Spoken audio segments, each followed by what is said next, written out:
Hello, hello. Welcome back, a leading woman in tech. It's Tony here, your lit up leadership career bestie. We are here today to talk about the art of saying no. Something I have struggled with so much in my life. I know so many of the women I work with struggle with it. And yet to be a great leader, you need to know how to say no. So I'm going to be digging into that today. But let me give you a little life update around here. First things first, this is hopefully, fingers crossed, the last time you're going to see that blue carpet behind me. If you are watching this on YouTube, I have a blue carpet. And actually, I think the day that this goes out, this recording, because I record a little bit ahead of time because my editor needs it.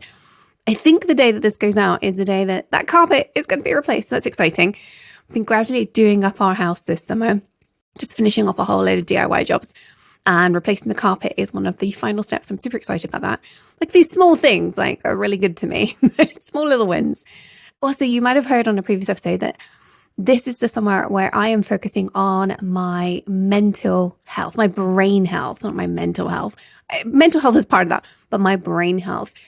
I want to work on my brain fitness and really use that to level up my leadership because I'm a CEO, not just a coach and trainer, but a CEO as well. And I view that my leadership is really incredibly important to the work I do.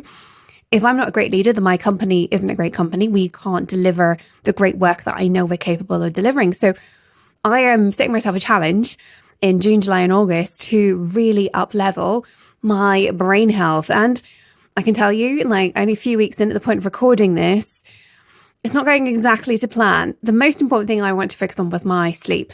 I struggle to get to sleep at night. I'm not one of those people who wakes up in the middle of the night and then struggles to get back to sleep. That's never been my problem, thankfully. Might be at some point, but not right now. But my brain has a million ideas a minute. And so I struggle to get to sleep because I'll get into bed and my brain just starts churning, worrying. And I've gone in phases in my life. Sometimes they're being far worse than others. Other times I sleep like a baby. And I'd say right now is one of the worst times I think I've had. This last 6 months, I have such big ambitions. I get into bed. My brain just goes, whoo, all these things we can do. And unfortunately, that is not very good for productivity because you wake up the next morning just really groggy and struggling. And so I have been working on that for the last couple of weeks. And I've had good days and bad days. I've done a lot of reading around how to improve my sleep quality. It's not helped that we're temporarily in our guest bedroom where I do not have blackout curtains. It's a really quiet room to sleep in, but we don't have blackout curtains in there. We're in there because of the decorating and the DIY and carpet being replaced is the final step. It means we can get back in our master bedroom and blackout curtains are back. So that will help. I really hope anyway. But I know that this was happening even before that. So that isn't the only issue. But that was one of the things I know is really, really important to have a really dark bedroom, especially I've never slept with light. When I lived in a city for a few years as a student. And I'd never slept that well because even with blackout curtains, there was that little bit of light. I never sleep very well in hotel rooms either. So it's just little things like that. But some of the stuff I've been trying, which does work, is rather than focusing on going to bed at the same time, I'm focusing on getting up at the same time every day, even on weekends. Oh my gosh, that's hard. I struggle with this one big time. So I don't normally take my phone into the bedroom. I am actually really good at that. I've never had that urge to do that. So my phone typically stays downstairs. But I've been taking my phone into the bedroom so that I leave my alarm clock, which I would quite often turn off if I've had a really bad night. But I put my phone the other side of the room so I can't ignore that alarm. I have to get up out of bed to turn it off. And at that point, I'm like, I'm just going to stay up. So that's been helping. And some nights I'm sleeping really, really well as a result because I am so tired. And that I think is retraining my brain. I am hoping it's retraining my brain that I should be sleeping in bed rather than thinking and ideating and innovating. But it's a hard journey. So at the moment, I'm kind of struggling. I thought I'd give you a little update in case you're interested because leadership requires great brains. And that's why we're here, right? Is great leadership. So I thought I'd share that one. But let's get back to today's topic, the art of saying no.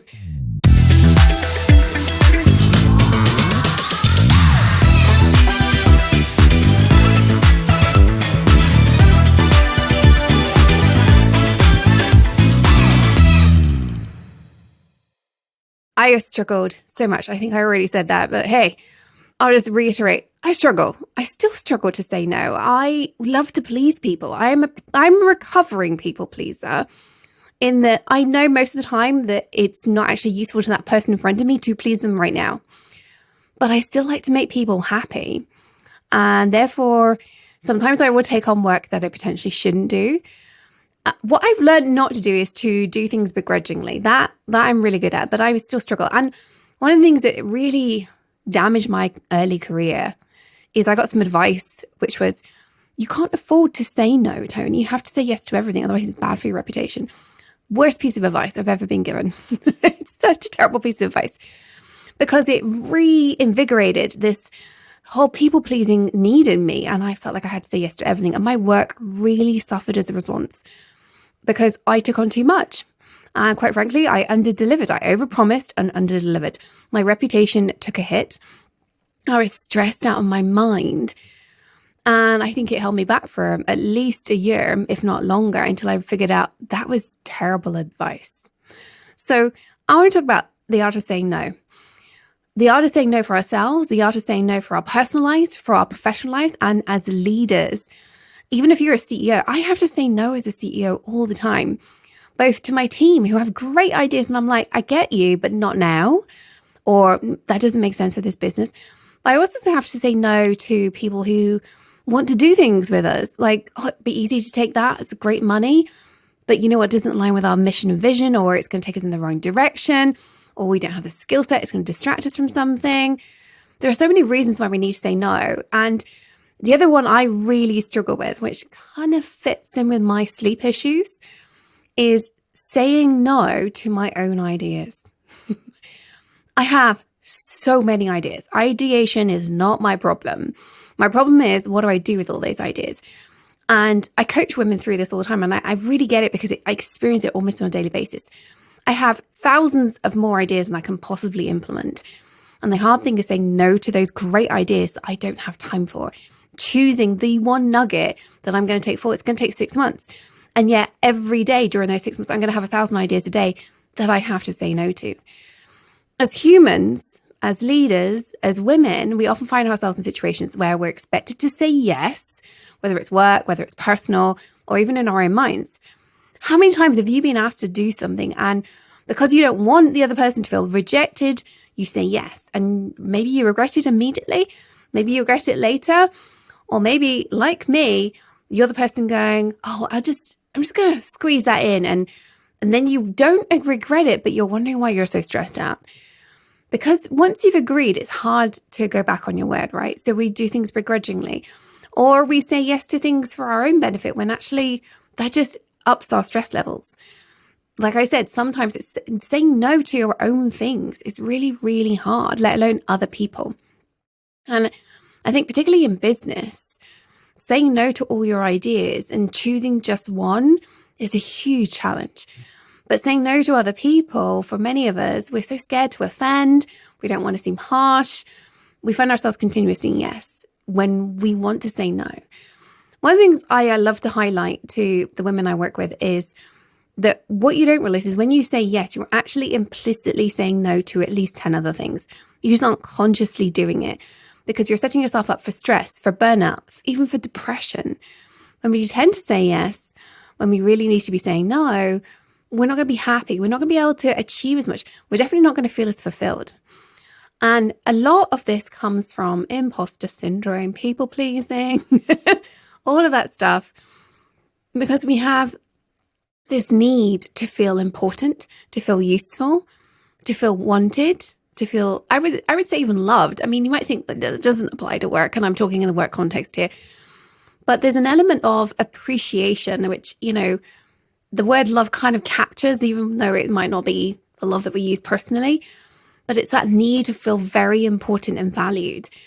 And actually, even when we're talking about saying no to our own ideas, I think it's quite often imposter syndrome coming into play here because we're concerned that maybe our ideas, if we say no to that, well, what if that is the one that is the one? And so we say yes to everything, but actually that means that none of them are going to work. So one of the key things you need to appreciate here is this is normal. You're not broken in any way, just in case you needed to hear that. But what we do need to do is realize that saying no doesn't mean that we're difficult or uncooperative. It simply means that we are setting boundaries that mean we can do great work. And this is something that the logical, rational part of your brain needs to really appreciate if you're going to tackle that imposter syndrome. Remember with imposter syndrome that you can get yourself to think through it, provided you recognize what's going on. So if you're struggling with imposter syndrome, you might be struggling to recognize the signs of it. There's people pleasing in you. Common symptoms are feeling like a fraud, fearing failure, downplaying your achievements, feeling successes are because of luck. If you've ever like, oh my God, that was just like pure luck and that wasn't me, rather than your hard work and your capabilities, that's likely to be imposter syndrome. So do a little audit of yourself. Like, is that coming up? If you don't know, by the way, I have a free training on imposter syndrome. Go to tonycollis.com/DTSD for Ditch the Self-Doubt. And that will help you diagnose if you've got imposter syndrome, because it's really, really important for you to understand that it's showing up and in the context of saying yes when you should be saying no. Because once you know it's showing up, that little negative voice in the back of your head that is attacking you in certain ways, nagging you whenever you look in the mirror or at work and your relationships, and the doubts are there around your goals, your accomplishments. If you know it's there, you can counter it rationally. Most of us struggle to counter it because we could counter it rationally. We could look at the data and be like, well, okay, the evidence actually says that I get good feedback. I'm pretty damn good at what I do, right? I bet you, if you look at what you do and you actually get feedback rather than giving into this second guessing critical inner voice, that you'll actually realize you're a pretty good job at many things and therefore you don't need to people please. But if you don't know that this is a tendency you have, you can't rationally slow down. Your second guessing, your imposter syndrome, your people pleasing is an autopilot function. It's one of those things that happens without us really consciously realizing it. In the same way that unconscious bias happens that way. Imposter syndrome is like the unconscious bias against ourselves, because both of those two things, they happen on autopilot. It's to do with our conditioning. It's to do with our lived experience up until now. And to counteract both unconscious bias and imposter syndrome, we have to slow down. We have to think consciously rather than unconsciously. We have to say, not helpful. I recognize those are automatic thoughts that are not very helpful. Automatic negative thoughts is something to like look out for, by the way. But automatic thoughts in general, where we've got learned behaviors, and we need to say, slow down. Let me just see the rational side of this. And sometimes you need a third party to help you with this. It's why I'm, as a coach, a lot of the conversations I have around imposter syndrome are like, somebody is coming to me, I'm really concerned and upset. And to help them overcome that, I need to help them understand the rational side of it. I need to help them get the data that says, actually, I'm kind of kick-ass, but why am I not trusting those reports? Why am I dismissing those reports? To overcome that, we have to slow down. And I do think this is a key thing for learning how to say no. Because if you can slow down enough to realize, I'm saying yes because of a fear here, because I'm scared that if I say yes, it's going to open up something positive. But if I say no, something negative is going to happen. Then you're going to like have this need to say yes to everything, even if it's something you really don't want or can't handle. There's too much on your plate. And that makes it worse for us, especially if you add in that imposter syndrome to people pleasing. And they aren't exactly the same. There's a big overlap, but they are actually different. We tend to people please as well as have imposter syndrome. And remember, you could even be people pleasing yourself. I don't think I've heard anybody else talk about this, but I think sometimes when we say yes to our own ideas because we're fearful of saying no to something, it's pleasing our own little brain. It's like, I just want to hold on to all the little nuggets. And you're afraid of your future self being negative towards you. So I view that as self-people pleasing. At the end of the day, people pleasing comes about because we're afraid that those people aren't going to like us. We're afraid that they're going to fall out with us. They're going to think less positively of us. And yet, if you think about, why am I saying no to myself? Why am I saying I'm going to do this one thing rather than these 10 others? Why am I saying I shouldn't do that one thing here? It's because you're fearful of beating yourself up in 6 months' time when it doesn't work. You're fearful of how you're going to talk to yourself. And yet, a lot of the stuff we say to ourselves, we would never say to another human being. So I view this as internal people pleasing ourselves because we're so scared of what we're going to say to ourselves. I actually do think this is why we people please as well, because The things we say to ourselves, most humans would never say to another human. And yet when we're afraid of letting somebody down, those are the kind of words, oh, they're going to think I'm awful. All the things you say to yourself that you've never actually heard a decent human say, even when they've been disappointed. You're so afraid that that person is going to be that way because that's how you are to yourself. So this is a really challenging pattern to break, especially if it's been ingrained since childhood, which for many of us it is, and it is more common in women, but it's not exclusive to women. I know many male people pleasers, by the way. But let's dig into some common examples. So sometimes we will say yes because we need to say yes to everything else and neglect our own needs. We want to avoid conflict because we're not comfortable with that. Remember, conflict is a key part of being a leader. And this avoiding conflict leads us to an overcommitment, taking on too much responsibility and neglecting our own needs, boundaries, and our own work. I've seen so many women, and again, focusing on women here because it's what we talk about on this show, but it does apply way beyond this. But so many of the women I work with backed into a professional corner, doing everybody else's priority work and not their own. And they're getting bad reports because they're not delivering on the work they need because they've got all these other people saying, I need this, I need this, I need this. And their OKRs or KPIs or anything else are not the thing that other people are being measured on, but they're doing everybody else's work. They're all saying, I need this for my OKR. And so we then neglect our own. So people pleasing on the surface can sound okay. After all, it's nice to make other people comfortable, happy. You don't want to let people down. You put your time and energy into making others happy. But what I really want you to understand is that you are neglecting yourself by doing this. And actually, just logically from a business perspective, if we just take it to the business end of it, if you don't do your work, right? Ultimately, if you don't do your work, you might be pipped, you might be fired, right? That at the end of the day, we all know this truth, right? It's why we get fearful when we get bad reports, amongst other things. None of us like to feel that we're doing a bad job, but we actually get fearful because we're worried about the stability of our job. And at the end of the day, there's a good reason for that. You might be doing everybody else's work and you're being demanded of it. But the problem is, that's not why you've been hired. So if you aren't able to say no, particularly as a leader, if you aren't able to say no, you're saying yes on behalf of your entire team. That means you're not doing your job. Your job exists because the business needs it to exist. So just double check with yourself. Is this good for business? Because I am pretty sure it's not. But if you're a people pleaser, the chances are that you're afraid of the rejection of others and will take certain actions to appease everybody around you so that they like you. But if you continuously say yes when you'd rather say no, you're also teaching those around you that their needs are more important and come before your own. And it takes a really, really good boss to call this out in you. And again, I think it's one of the reasons why we hit the glass ceiling is because nobody calls us out on this. I think it's incredibly rare for a boss to actually say, by the way, everybody's taking advantage of you. Have you noticed that? I've had one boss in my entire career who's called me out on this. It was life-changing for me. Really, really life-changing. Up until then, it was like, keep everybody else happy, right? But if you don't have that person saying, you need to say no, because everybody else has learned that you're all reliable. You're the person who will do all their work for them. You're the person who'll give them their reports so that they can do their job, even though it's not your core responsibility. And this is part of the tension I really see. You'll be asked for things which you know are in your remit, maybe a report, case in point here.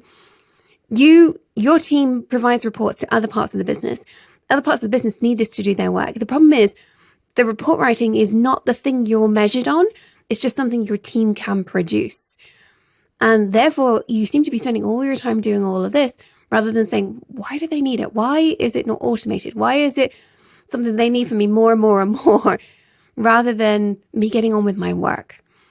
Once you recognize these tendencies in yourself to deliver for everyone else, to always be focused on the needs of others rather than the needs of yourself, and then getting really stressed out, end of quarter time and all that kind of stuff. By the way, I want us to stop being stressed at end of quarters or end of reporting cycles and worried about quotas and all that kind of stuff, because we are always delivering. That's one of my goals with this podcast, is to give you the tools to move away from that stress cycle of building up to the end of cycle situations, getting super stressed out about delivering and then burnt out and not doing anything for a couple of weeks, then doing everybody else's stuff, and then repeating the cycle again, ramping up to this high stress.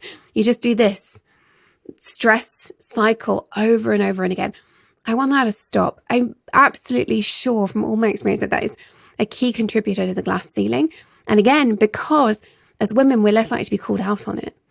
Men are much more likely to get informal mentoring on this than women are. And therefore, we hit this. Nobody is telling us what's wrong. We can't say, and I do believe it's a big contributor to women leaving the tech space because they hit the glass ceiling, they're burnt out, and they think if I get promoted, it's going to be even worse because nobody's pointing out to them that this is not the way we need to operate.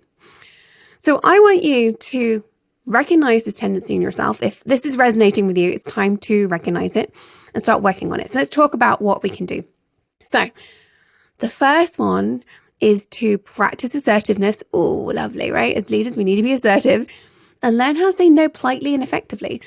This may involve using I statements to express your needs. And don't be afraid to offer alternatives. One of the things I used to so struggle with was saying no to opportunities to speak.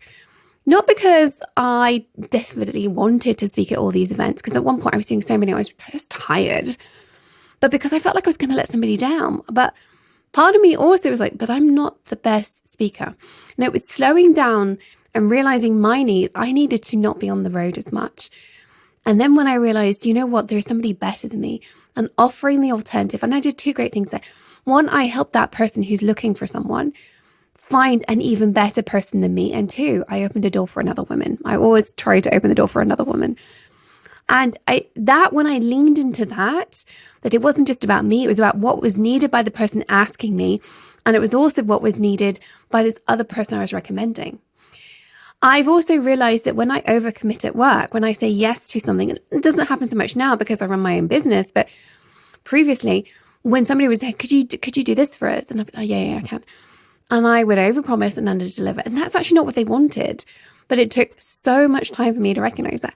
When I started to be able to say, I'm afraid I don't have the time for this. Have you thought of? They'd be like, oh, thank you so much. And I'm like, whoa, where did that come from? I was expecting them to be disappointed. They just want the work done. They don't mind who does it. And in fact, if you overpromise and underdeliver, it's letting them down. So I want you to practice active listening, show empathy to those around you, and offer alternatives. It might be quite surprising to you how easy it then becomes to say no on certain topics. But let's explore some more tips on how to say no with that grace and confidence that we all want with some executive presence, right? So to help you become more confident saying no, you first need to understand when it's worth saying yes. I think this is something we aren't taught. Like you'll hear other people saying, you need to practice saying no more. And okay, great. But when do I say yes? How do I know of all those things that are coming my way, which one to say yes to? I would love for you to make a list of all the things that you want to say yes to, what you'd like to have more time for, the list of things that you're really good at, that you love doing. Remember, just because you're good at it doesn't mean you love doing it. And just because you love doing it doesn't mean you're good at it. I want you to find things that you're going to say yes to that you're both good at and that you love. That's your zone of genius, or I love to call the flow zone. That becomes some of your boundaries. Now, if you're like me, there are still many things in that you could say yes to, far, far too many. But this is a good starting point because you then also get to look at your time and realize how many things can I say yes to? I would love for you to just take a moment and think through all the things you said yes to. You might not even know how many things you said yes to, but if you do, have a look at all the things you said yes to in the last week or month. What would be on your no list with these new boundaries? Think it over. Then the next thing I would suggest doing is pausing. Find a way to say, can I take some time to think that over? Can I get back to you tomorrow? Give yourself permission to extract yourself from the situation so you don't make that impulsive yes. In fact, when I am training women to practice this skill and they're really, really struggling, I say to them like, you're not allowed to say yes or no to anything. There's no yeses, there's no nos, there's just pauses. And so they learn how to extract themselves from the situation so their cortisol and adrenaline can come down and they can make a rational decision rather than that, I need to give an answer, I need to make a decision, right? And so we extract yourself from the situation, give yourself time to sleep on it. If that's going to make it easier to do, then just learn how to say it. So once you've slept on it, once you've taken the time to extract yourself, you're slowing down. making that rational decision. And you know, logically, it should be a no. What you need to do is learn how to say no with clarity and feel confident about it. So you want to avoid saying things like, I don't think I can, because that's not very helpful. It's not clear. As a leader, you need to be very clear and articulate. People will consider that as a weak answer, and there's a possibility of a yes, and so they'll push. And will use that to their advantage to try to push you, especially if you've got a reputation as somebody who is a yes person and will help them out. So you want to have a clear, firm no. If you must, have a brief explanation as to why, if need be, but don't feel like you have to. In fact, when you're learning how to do this, I love pushing people to just say no and just pause. Say nothing else. A simple thanks for the opportunity, but it's going to be a no is all you need to say. It's gracious, it's polite, but it's a firm no. Now, people can still be persistent, right? Even when you've given them this level of clarity, you might have to keep saying no. But this partly happens because you've maybe got a reputation for being a bit of a pushover. So you may need to repeat yourself with increasing or at least the same level of firmness that you did in your first delivery. There's no need to explain yourself any further the second time. Just say it's still a no. Still a no. I love to get people to repeat the exact same words as necessary because there's something about saying exactly the same words that gets attention. So if you say it's still a no, and they talk for a few minutes, and it's still a no, and then they do it again, it's still a no. You saying the exact same words 3 times really makes people pay attention. I use this in so much of my executive presence training, like find some words that are going to really get the point across and then just keep saying it. If you're really sure they're clear, because sometimes if they're not clear, then you're not getting the point across. There's no point in like saying the same thing 10 times if somebody's just not understanding.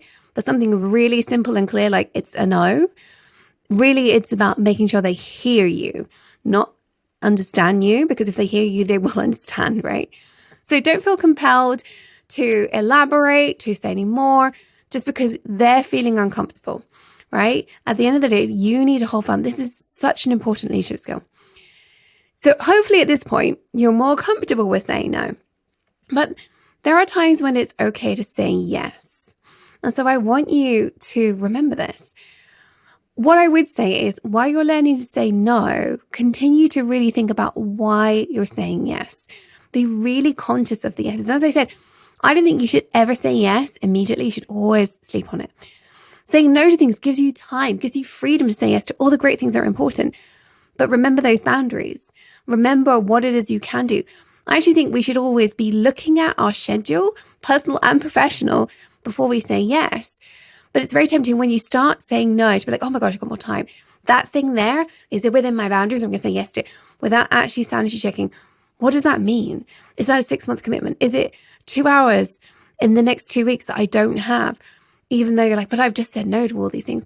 Just really double check before you say yes, even though you've got all this new spaciousness coming in emotionally because you're saying no, rather than either saying yes and not committing or being a little bit like, I'm just going to be ambiguous here and not really say yes or no because I'm afraid.